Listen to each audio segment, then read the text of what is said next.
The Alliance for Equality of Blind Canadians is pleased to present this audio-video replay. Please remember to like our videos and subscribe to our YouTube channel to receive notifications of future content.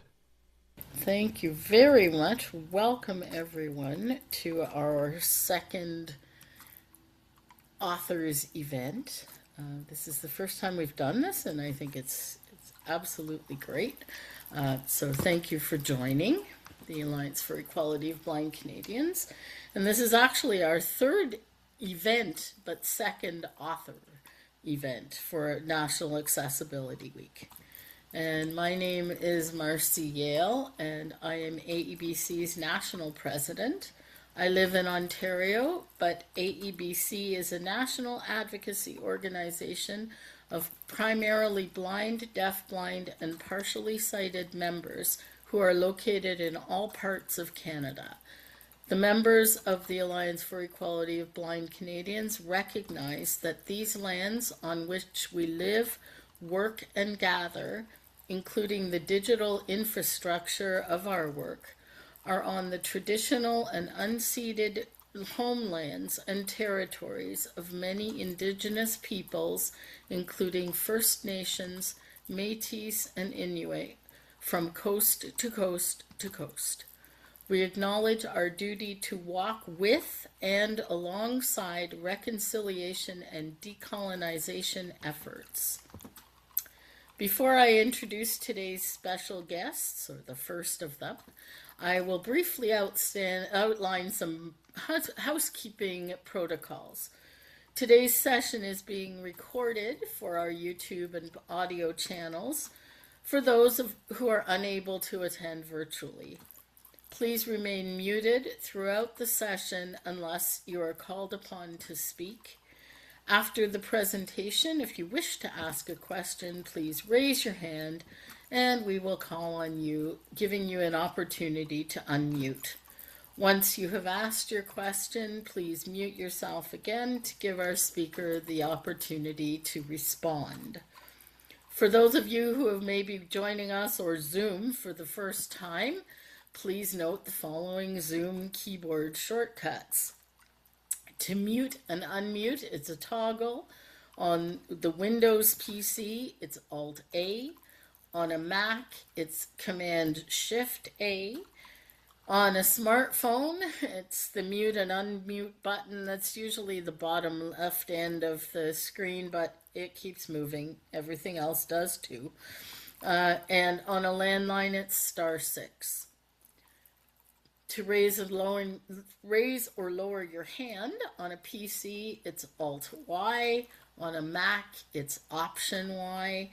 On a smartphone, it's the raise hand button, which is these days located under the More button, but it could move. You never know. And on a phone, if you're dialing in, it's *9. And all of those are toggles.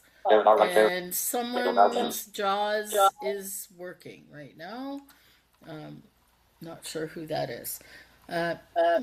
Now, I am both honored and proud to have the privilege of introducing and welcoming the first of today's guest authors, who is also an AEBC member, and it's Penny LeClair. So Penny, it's all yours. Thank you, everybody, for joining today and for being here to listen to my presentation. I am the first-time author, and I published the book, Life with Jefferson. Life with Jefferson is about a guide dog, my guide dog, and it was written primarily by my husband, who passed away. The book is both educational, about a guide dog, but more so, it is about what life is like for the family who has the guide dog and what happens to a guide dog as you proceed through the dog's gaining intelligence about how things are working in that family, how they mature. Most people don't realize that blind people move around. We don't just have one home and we never move again. I lived in 3 different places. So Jefferson had to learn where home was 3 times. I had to learn the community, and so that involved my husband. The book is primarily written by my husband because we couldn't agree on how things should be said. We could agree on what should be in the book, but how they were written. So I decided to let my husband do the writing for the sake of arguments. And after we'd started writing the book, my husband was diagnosed with cancer. And cancer got the better of his life, and he wasn't able to continue to finish the book. So Jefferson died, and 6 months later, my husband died. So I was very upset, obviously, and emotional. I looked at the manual, and I didn't know a thing about how to publish a book. But I knew I had to do something because it was his legacy, and he so wanted to see the book published. I never told him I would publish it. I didn't promise, but inside I did. And so I thought, okay, I got to do something. So I took one step after another. I had no clue what I was doing, none. So this book is an act of love, and it's an act of it's dedicated to all guide dogs, the work that guide dogs do, because most people don't realize the work that that dog is doing and the degree to which it's not just that word bonding. It's much, much more than bonding. It's so much care in they really want to make sure you're okay. They really care about you as a person, and you care about them as a person, and then that caringness goes through the family. So the book has some funny things, it has some sad things, it's a good story, just to read the story, it's educational. So the purpose of the book was to educate, the purpose of the book was to honor Jefferson and my husband. And it really helped me through my grief, because the more I got involved in producing this book, the more I realized I could do it. I found a publisher, and that publisher was in Alberta, a very small publishing. I wanted to go Canadian. I didn't want to have to compete on a big scale. I thought if I picked a small publisher and they were Canadian, I could support them. So I paid all the dues, all the things that you would do with a regular publisher. But I did a small publisher in Alberta. Also, when you deal with somebody who is small, they tend to give you the help you need, because when you don't have any vision at all, there are a lot of things that are difficult to navigate because they're not screen friendly services or websites. So my publisher did a lot more for me than I believe other bigger companies would have ever done. In fact, it probably wouldn't have taken me on. So it was beneficial to have a smaller publisher for myself. There's a lot of things to learn about publishing. Most people don't realize what's involved in the steps you have to go through. This book is available in print. I had to do the print copy first. It had its own number, then the ebook, and then the audiobook is last. So you have to do it in order if you're doing all 3 formats of a book. And then I worked with NNELS to have the book available in Braille. So it will be available in Braille this year. And NNELS does 55 books, or they will be doing 55 books this year. So my book is one of 55 that has been produced or will be produced in Braille. So there's pretty much all I would have to say about the book. And I live in an assisted living center. And I had a book review there and sold several copies. And the thing that surprised me the most was that these residents, a lot of them get tired easily, they're older, and they really like the idea that each chapter was short. And the comment I heard again and again and again is, I'm saving just one chapter a day to see what Jefferson is going to do tomorrow. That was their comment. And they absolutely loved the book because they wouldn't read more than one chapter. And then they'd start to talk about it amongst themselves, and they'd come and tell me which chapter they had read, and, if it was funny to talk about it. So, already the story is causing me the greatest joy because it's what I wanted to do. And when you're a publisher, you don't know your story. What is other people going to think about it? Will people see it as the same kind of story you thought it was? So you have to take that step and just believe that you've got something and go for it. So that's what I did. And if everybody has any questions, I'm more than happy to answer them. Okay, so I'm just gonna get into my little participants list and see. How many participants would you have on that? 23. Oh, There are that's very good. And 23 thank right you, now. everyone, for being here this evening. Yeah, it's okay. Let me just see if we got anybody.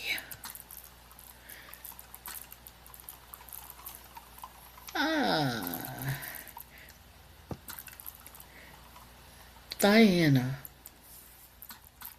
Okay, a couple of things. I decided, I'm in a book club, and I have decided that I'm going to use your book, Penny, if that's okay with you, for the members of my book club, because a lot of them are animal lovers, and I have tended not to put in disability-focused books so far, not because I'm against it, but I just haven't done it. And I've been in the club for a long time, and I try to pick totally different genres every time. So I'm wanting to use your book, but I'm wanting also to know if you would be interested in zooming into my book club next May and talking to, and there's only like 8 of them, so it's not like a big group like this, but I wondered if you would be interested. And the other question before you answer that, and you don't have to tell me that right now because I'm not trying to put you on the spot, but the other question, the other thing I thought of, and I never met your husband, but on our group, our members group, you asked what people thought about the speaker who read the book. And I started reading it. I haven't finished it, I'll be honest, but I can't put it down. And what I thought was, I speeded up a little bit. I find, for me, he reads a little slowly, but it felt like, and I've never met your husband, but it felt like the guy who read it put so much into it that it could have been your husband reading the book. So I'm sure that's not even close to his voice, but that's the impression I get. That is so interesting because every person who's given me feedback on my husband's voice have said exactly the same thing, and yet they never knew him. So what it is, when I listened to the recording of one chapter, I just asked him if he could put more expression into his voice because he didn't sound sincere enough to me. And then when he listened to it again, what he had done, I praised him, and he was so thrilled that the changes that I would accept them because he said, I'm really connected to this book. I really want to read it. And so his desire to read that book and my feedback, and when I actually listened to the book, I could swear it's my husband. We just got a good mix here. Yeah, I would be very pleased to take any group at all that either a book club or just a group of people that want to talk about a book, just contact Marcy. I'll give you my permission to give my name out to anybody that is interested in doing anything like that. I think it's absolutely great. I don't want to make money on this book. There's Amazon has its own price list. I can't do much about that. But the ebook is reasonable. And if you're an Audible member, it's what you would normally spend on a book of its size. But it's very gratifying to be able to educate people about about guide dogs and living with them, because there's so many misconceptions.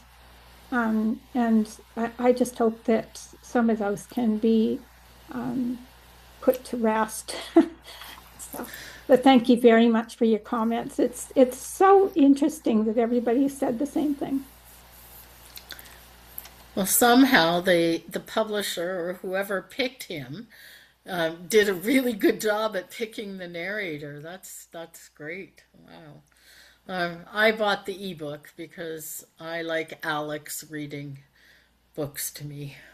I can ignore Alex. I literally ignore Alex, and I can hear voices in my head the way that I would. Okay, Louise, you're next. Hi, Penny. It's Louise. First of all, I haven't had a chance to download the book yet. I'm going to go get it and read it. But the one thing I want to ask you, because this is a part of your journey. It's not just part of being a guide dog user. You're a guide dog user with no hearing. Can you share a little bit maybe how this,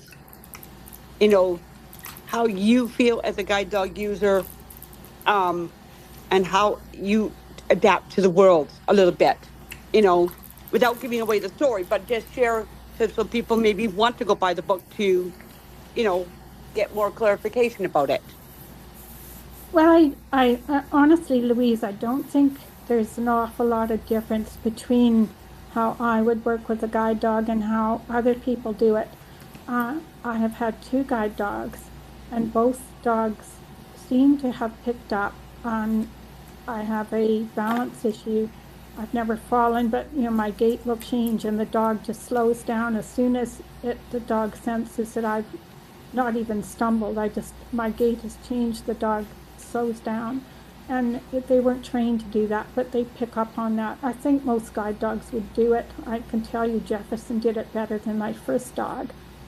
I know that the school picked the dog that wouldn't be bored, because I can't go to a lot of different places because my hearing won't allow me to cross busy streets, and it won't allow me to really pick out directional traffic. So I am limited on where I walk safely. So the dog has to be a dog that won't get bored with that. So apparently that is the hardest thing for them to come up with, a dog that, like Jefferson, really didn't care. He just wanted to walk with me. He was totally engaged, never bored. When he found home, I praised him, and he jumped for joy because he did a good boy, and he just loved his job. He loved his work. He didn't have to have a challenge at all. So that is something I do know. I talk to my dog a lot more than other people do, because I can't hear distractions of what could be distracting, that I talk to the dog more in attempt to continuously keep them engaged. I don't go on and on, but other people have criticized me for talking too much to the dog, people that don't understand why I'm doing it. And that's something that I do that's differently, and it just makes me feel like I will just go straight on, Jefferson, and then quiet, and then, oh, good boy, straight on. And most people would never do that. They wouldn't talk very much from one street to the next unless, it was to give a command. So that's one thing that was different. I think that Jefferson understood I couldn't hear, I know he understood I couldn't hear, and he in the book will show you why, that things that he did to indicate that. So he wasn't trained for being deafblind. He picked up things on his own. I knew how to show him how to do things because I've had another guide dog and had to do it before. So some of that stuff I knew. So not too many differences at all, but definitely some. And a good guide dog for somebody with more than one disability really has to be a dog that pays attention and just that extra care that I felt. And I don't know if all guide dog users feel that the same kind of beyond trust. I can't even put it into words, but I don't even know a person I could trust as much as I trusted my dog. Yeah, I get that. I totally agree, and I talk to my dog all the time, and I always say that he understands everything I say because he hears enough of my own little whatever whatever I'm thinking, he hears it. Okay, Richard. Thank you, Penny, for your presentation, and I'm looking forward to reading the book. I'm also one that hasn't read it yet, but I'm gonna, as soon as this call's over, probably download it from Amazon tonight and take a read. It sounds great. Couple things. I just wanted to say, talking to the dog, I think Marcy's right. A lot of us talk to our dogs, and I've been known to walk down the street having a conversation with my dog, expecting answers from the dog too as well. But I agree. I think sometimes they know because because it's almost like they'll give you feedback if you ask it a question as well too. But and I don't think it's that odd that you talk to your dogs because it maintains that connection that we have with our dogs as well too. So yeah, I'm looking forward to reading the book. And I did meet Paul many years ago in Toronto. I think when you first met him shortly after David had passed away, when we were attending meetings together, and I remember his voice. So I'm looking forward to hearing the audio. I will purchase the audiobook version just to see if it matches what I remember from hearing him talk as well. And then my question is, Betty told this story about your dog and your intervener throwing a ball for your dog, but in the process your dog was taking muffins. I just wanted to know if that story is in the book. It absolutely is. And it's probably the thing that my husband would tell everybody that would listen, because he just couldn't believe that a dog could be that smart to figure out how to play and eat all the muffins at the same time. And I mean all the muffins. There were 23 muffins the dog finished within probably 5 minutes of playing ball. He just Great. Wow. That's hilarious. Wow.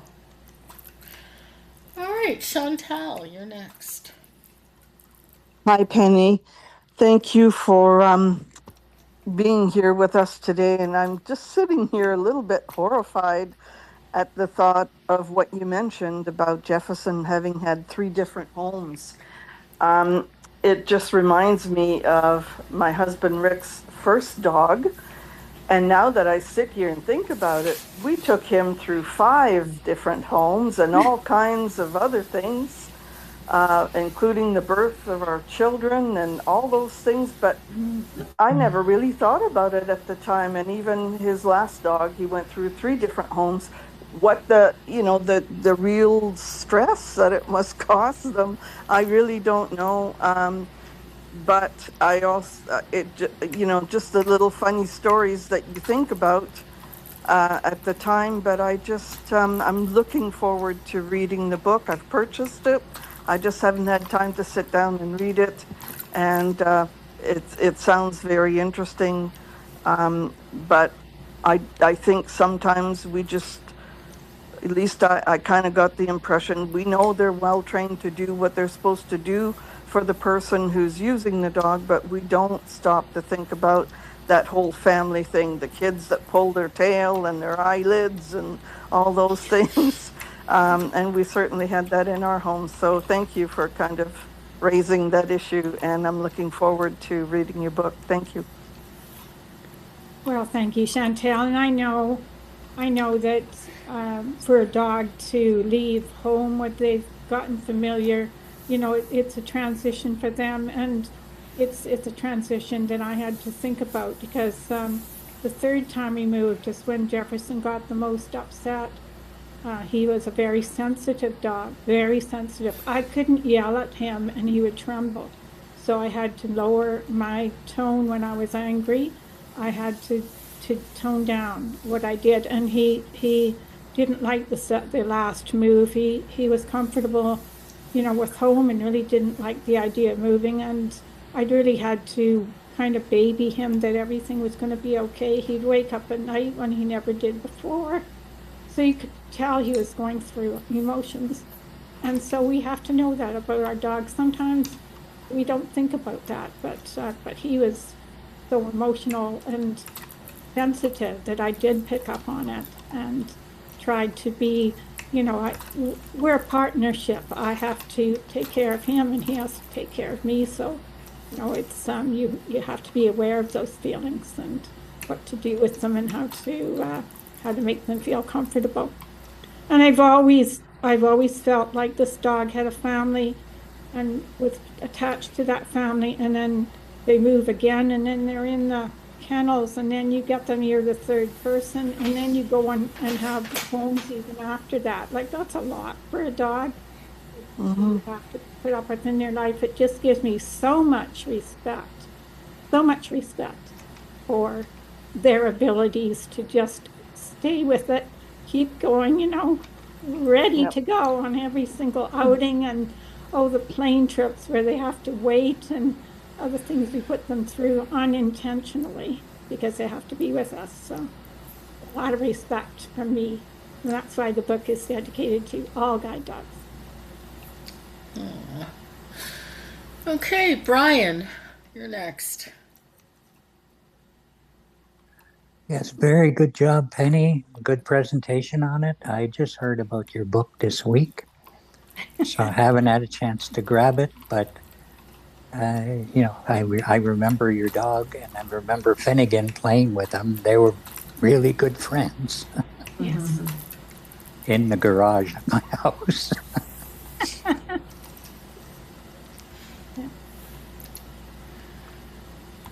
You remember that, don't you? Yeah, for sure. Yeah. And that's, the dogs will play with other regular dogs, and, they get to have fun, and it's not all work. It definitely isn't all work, and they get into mischief. Somehow people think guide dogs shouldn't get into mischief. Like, they're a dog first, right? They are a dog first. Oh, no, they had fun, Jefferson and Finnegan. They played all the time when you were here. Yes. That's, well, I hope you enjoyed the book, Brian, and thank you so much for joining. I appreciate you being here, and thank you. Yeah, thank you too. Louise, is your hand just a legacy from before? It's still up. Oh, I forgot to lower it. Sorry. That's okay. I just wanted to make sure that if you wanted to ask something else, that we didn't miss you. And yeah, so far everybody else if there's anyone else who wants to ask a question, I am looking forward to reading the book too. It's sitting in my Kindle library, waiting for me to get to it. And I think these dogs are absolutely amazing, and they never cease to amaze us. In my view, just when you think that you know everything about your dog, it does something that just blows your mind. So definitely does. And so I'd like to thank everybody for attending. It means a lot to me to have you come and listening to You know, I never dreamed that I'd be doing this. I never dreamed I'd be doing book sales. I never dreamed any of this. But the journey has been absolutely great, and it's given me a lot of personal satisfaction. It's also, I've always wanted to write a book about an autobiography, so I'm going to do that because a lot of things have happened in my life that weren't pleasant, and I've got through them. And, you know, I wrote this book and I thought it should be a motivational book to show people that they too can do things. But you know what? I am now very proud of what I've written, and I think maybe I just said that because I didn't think I should feel proud. I didn't think I should think anything about having to done something like publishing. But now that I've looked at what I've done and what I didn't know, and I had more reasons to stop than I did to start.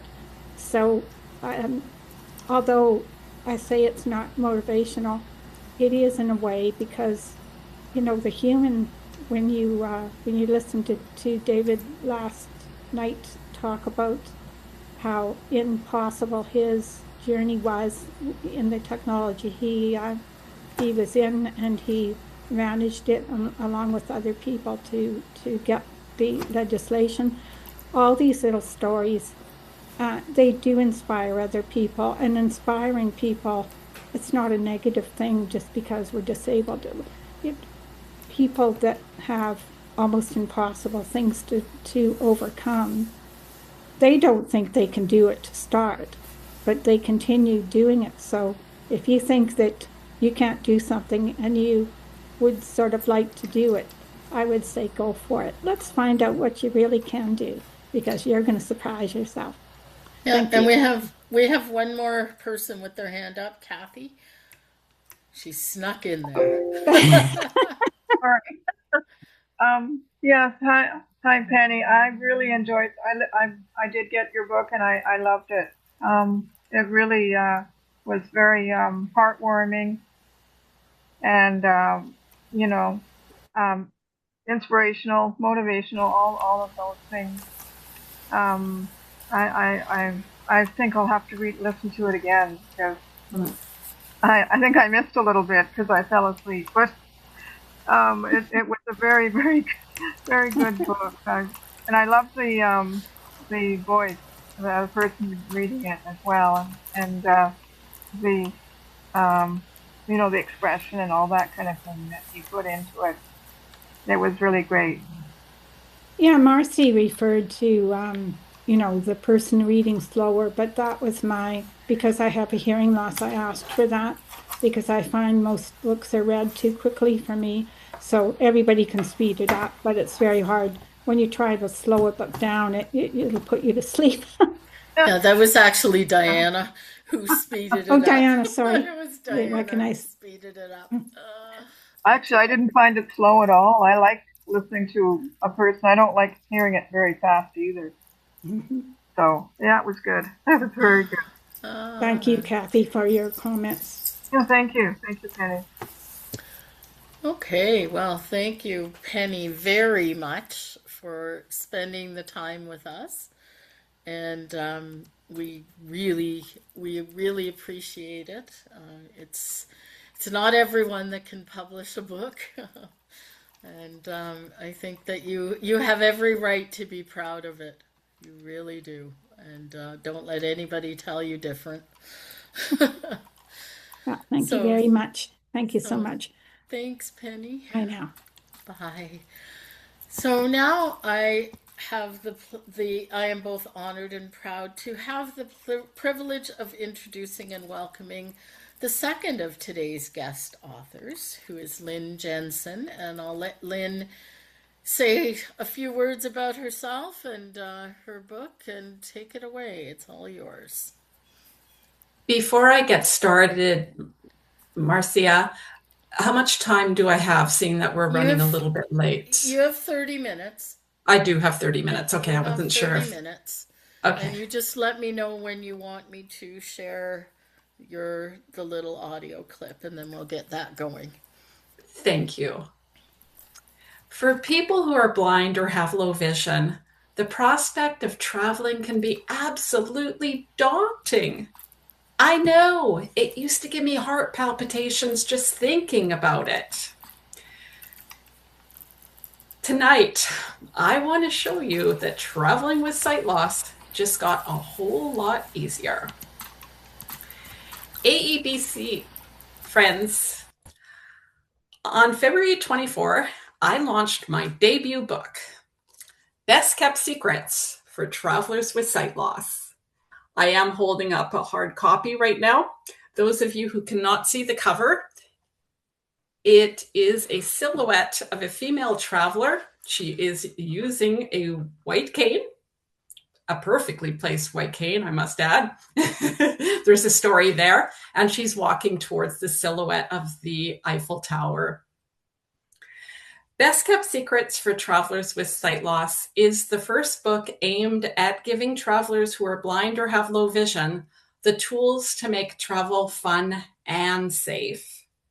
It is packed with practical tips on every aspect of travel, including planning and packing for your trip, traveling domestically or internationally by plane, train, or ship, navigating in unfamiliar environments, traveling alone or with a companion, traveling with a guide dog, of course, getting around your hotel and organizing your room, dining at restaurants, utilizing apps and other technology, and a whole lot more. I will play a sample audio clip in a moment. As you may know, my name again is Lynn Jensen. I am a registered nurse, a certified vision rehabilitation therapist, and obviously a new author. For 24 years, I worked at a vision rehabilitation center in Vancouver, Canada.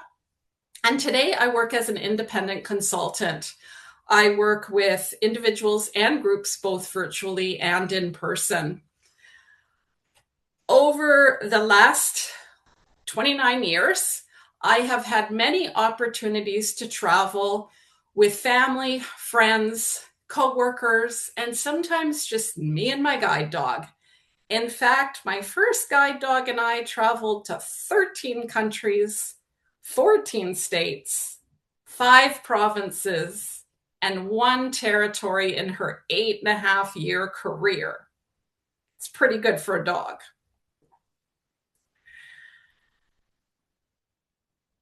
I often share a story that I took with a friend back in the early 2000s. It will go down as one of my most memorable journeys. I was traveling as a new guide dog handler.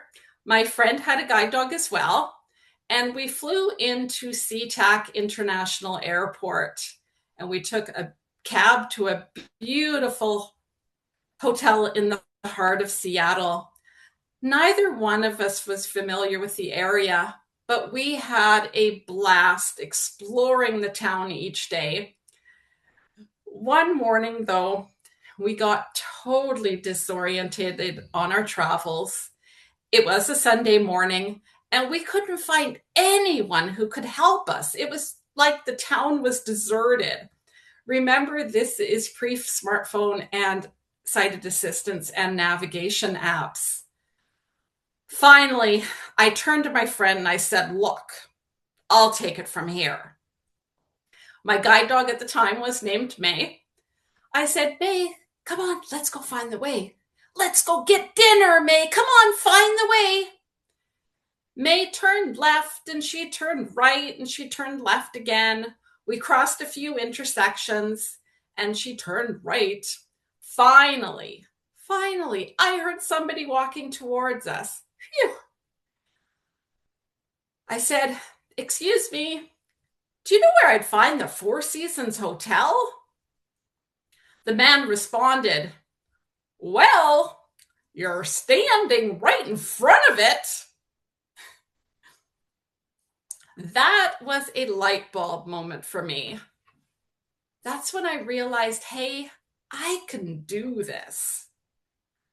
Now, I don't expect you guys to all run out and get a guide dog. That's not the way it usually works. Normally, you have to tell a dog where to go. But May had remarkable recall, and it obviously made a huge difference that day. Had that situation occurred today, things would have been very different because, of course, most of us do have a smartphone, and you could take advantage of the sighted assistance and navigation apps, or you could simply call on a friend or a family member using FaceTime. Travel means different things for different people. It could mean flying to a different province to visit your grandchildren. Maybe visiting a favorite resort, someplace you've been before. Or going on a cruise. Cruises are wonderful because everything you need is contained within the perimeter of the ship. Travel does not mean going alone to some remote village in the middle of Africa. You know, very few people do that, sighted or not. Of course, I'm not deterring you. If that's something you want to do, go for it. But I would suggest starting small. If you are a little bit apprehensive about traveling, why not book a hotel in your own city? Explore the town like a tourist. You know, visit the museum. Maybe you want to go to a play or a musical. Before you venture off in your journey, do your homework. Find out what accommodations are available to people who are blind or have low vision. For instance, there might be a touch tour at the museum or audio description. And you'll definitely want to find out what is available before you show up at the venue, just in case you need to be prepared in advance. Perhaps you need to bring a set of compatible earphones. Or maybe you need to make arrangements for a guide, 48 hours in advance. Okay, so be prepared. When you are traveling in your own city, if it gets to be too much, you can always take a cab or a bus home. But when you get there, sit down, identify the things that went well and areas where you need to improve in some way. That could mean learning a new skill, maybe acquiring a piece of technology, building your confidence. And then you have to get out there and try it again. Okay.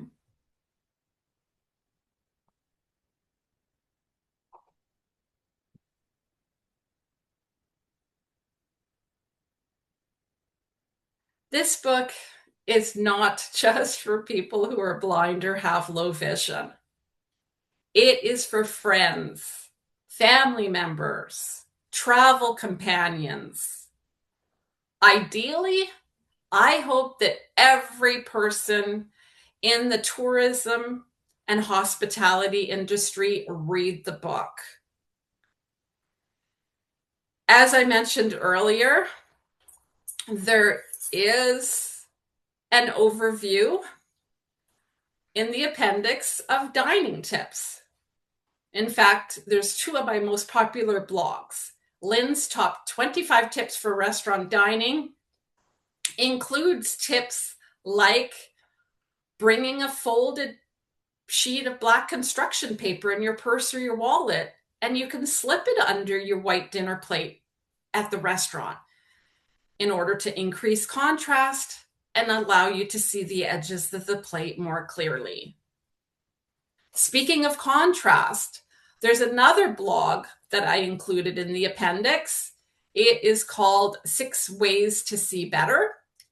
Those of you who have some functional vision, you'll want to take advantage of the sight that you have by utilizing these 6 enhancements. as I mentioned, contrast, color. You might see some colors better than others. Lighting. You might want to experiment with different light sources. Have that light on a lamp that has a flexible gooseneck so you can play around with the position of the light in order to reduce contrast, increase contrast and reduce glare. The appendix also includes the accommodations at Vancouver International Airport. There are a lot of accommodations that you may want to take advantage of already in place at Vancouver International Airport. For example, the Hidden Disability Sunflower Program. If you're not aware of this program,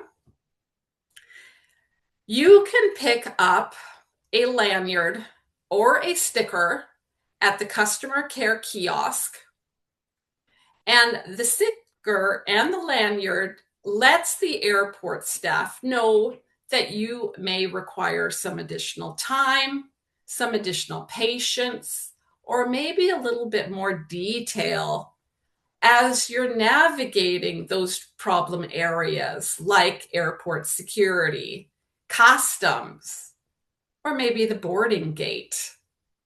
It does not identify your disability in any way.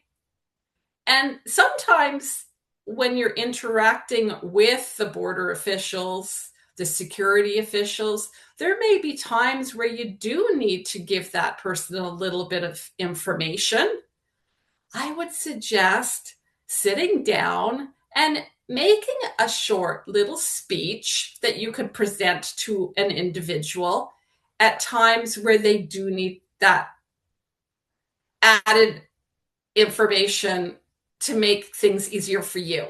Let's say, for example, you have better peripheral vision, or you're not able to see fine print.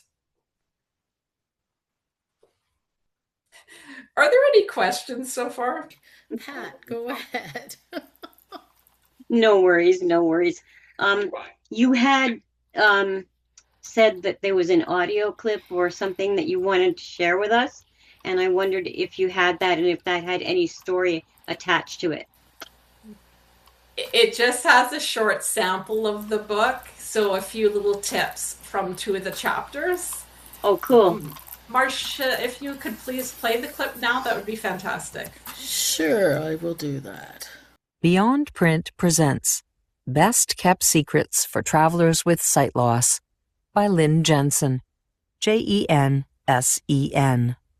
Narrated by Nina Richmond. Chapter 3. The Hotel. When I travel, I want to feel as comfortable in my temporary residence as I do in my own home. The following tips will help you to manage your new environment, whether you're staying in a hotel, chalet, villa, hostel, motorhome, bed and breakfast, or residing with family or friends. Tip 3.10.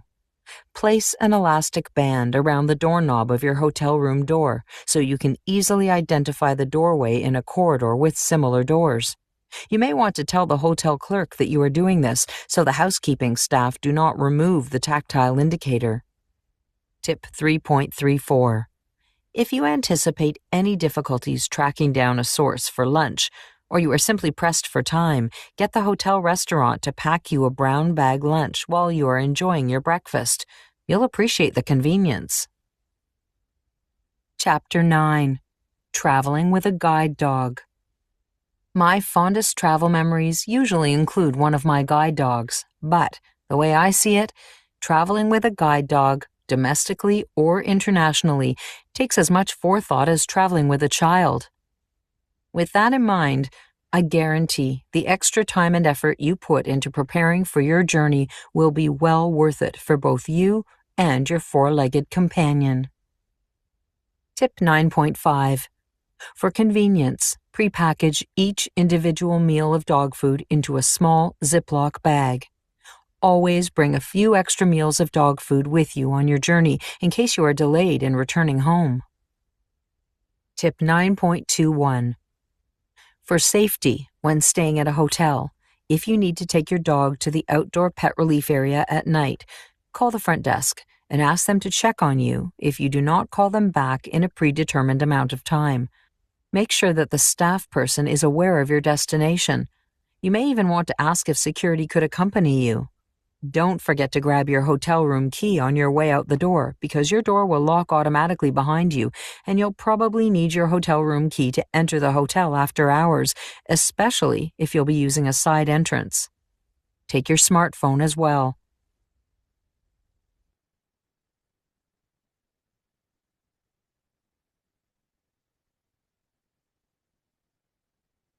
There's also a photo gallery in the book that shows my guide dogs on various adventures around the globe.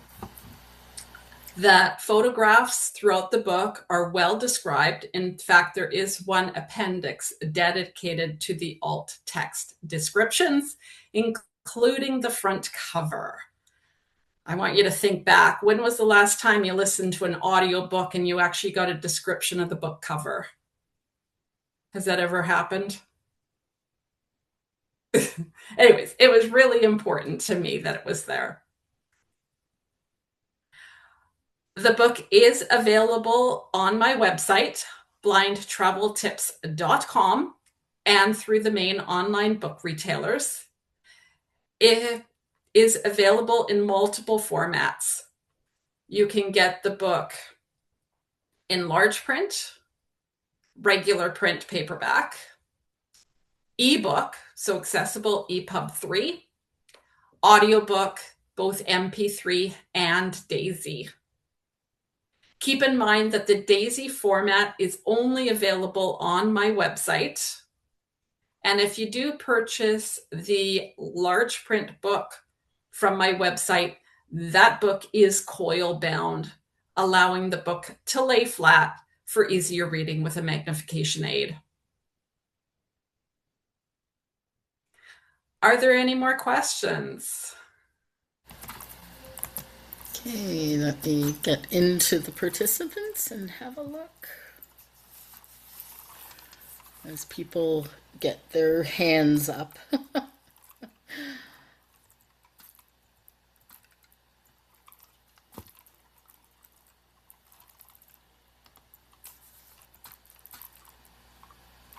Richard.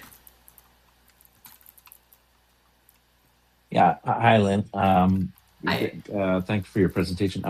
Just wanted to question, who is the primary target audience? Is it newly blinded people that have never, people have recently lost their sight who have never traveled, or is it people that are a little have a little snow on the roof like myself that have been blind all their lives or experienced sight loss and have probably never traveled? I kind of listened to your clips and I thought, well, I personally know a lot of this stuff, but I'm sure I would even learn something new, because I never even thought about, calling the front desk when I have to go take my dog out in the middle of the night, which I've done before when I've been on business trips, and never think about that particular security precaution about letting the front desk know, just in case something happens on a downtown street in a place like Toronto or something like that. I truly believe there's information in the book for everyone, even if you're a seasoned traveler, especially family members, caregivers, travel companions. There is an appendix dedicated to sighted guide technique and another one dedicated to self-protection techniques. It's an extra challenge moving around a hotel room that you're not familiar with. Often there's the corner of a desk jutting into the pathway, or a door that juts out into the hall if it's not closed completely or left open completely. So you want to protect yourself, obviously. And I do suggest that people bring, segments of a pool noodle, a split pool noodle, or even better, the foam insulation for pipes. It's almost like a miniature pool noodle. And you could easily pack a few 10-centimeter segments of a split pool noodle in your luggage, and you can put it on the edge of a door or at the corner of a desk. I've never thought of that. Yeah, that's what I thought Yeah, of but that. I Yeah, bet you guys are running out to Canadian Tire after this call, aren't you? Oh. It makes all the difference in the world. And then, of course, you don't want to leave those things behind because you'll want to use it next time you travel. So have a packing list for departure from the hotel, just to make sure you grab those few items. Great. Diana.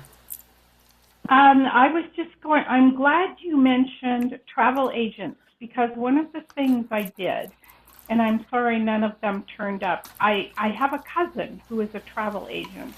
And so, and she took us on a wonderful trip. And it was partly because she knew me and she would know things I would like.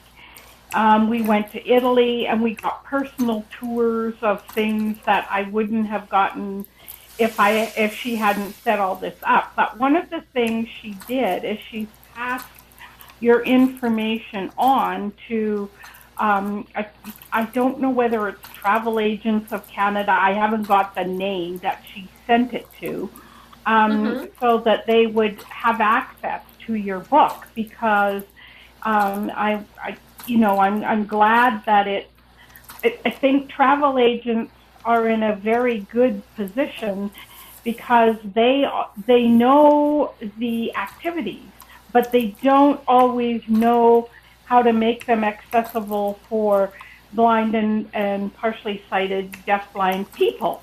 So I think that that this book can help with that. I have the book. I will, full disclosure, I have not read it all yet, but I do have it. And we're going on a trip with my family in November and to Mexico. And so I'm going to make sure that I read it and get some of these tips for them. So thank you for writing the book. Thank you for your comments. And I would love it if you would share the book and the information with your family, your travel agent. It's a lot of work marketing a book to the blind community. I can't just put a poster on the wall. That's not good enough, right? So I'd be absolutely thrilled if you guys would take this information and let people know about it. Yeah, it's a full-time job. It's been a lot of fun, but it's a lot of work. Great. Louise. Hi, thank you very much for writing and sharing your book with us. I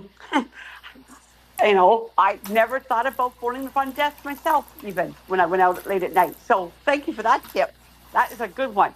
But I actually will ask you, because I did it, after breaking a bone in after smashing my wrist and traveling 3 weeks later. Luckily, using a guide dog, it was not my guide dog arm. Yeah, that would be a challenge for sure.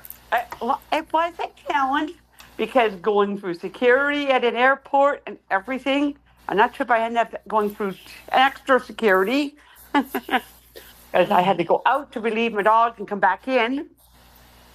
This is just as airport relieving areas were coming in back in 2019. So yeah, when I flew to Ottawa in 2019, I had broke my wrist and I basically smashed it. And I mean, that was a challenge of trying to figure out how to make sure, and yes, making a list, making sure you don't forget what to pack everything. Almost left that hotel room without packing something. So making sure that you've got everything packed as you're leaving somewhere is very important. Yes. Yeah, so, I have, Louise, thank you so much. It's Lynn again. I have one subchapter that is dedicated to using lists and reminders. I'm big on lists. I'll have a list posted at the hotel room door, all the things I need to bring with me for the day. And you can have that list in multiple formats, whether it's large print, raised print, braille, maybe some kind of audio labeling tool. And if you can't actually see that list on the wall, as a gentle reminder, put a tactile hair scrunchie on your hotel doorknob. So when you reach for the door, you're reminded, oh yeah, I have to read my list. Because it's so easy to, walk out of the room and leave something behind because you're just, it's a different environment. Thank you for that tip. I'm full of them. Yeah, there's a lot in there. Okay, let me just check to see if we have any more people in.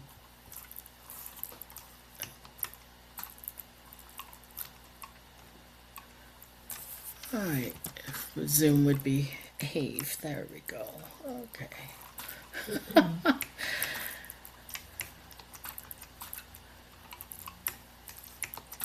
No, it looks like everybody who wanted to ask a question has asked one. And so I want to, if you have any final words, Lynn, don't want to cut you off without giving you the chance to, if you have any. My final word would be just this. Don't let low vision or blindness stop you from traveling. Amen to that. Totally agree with that. Totally agree.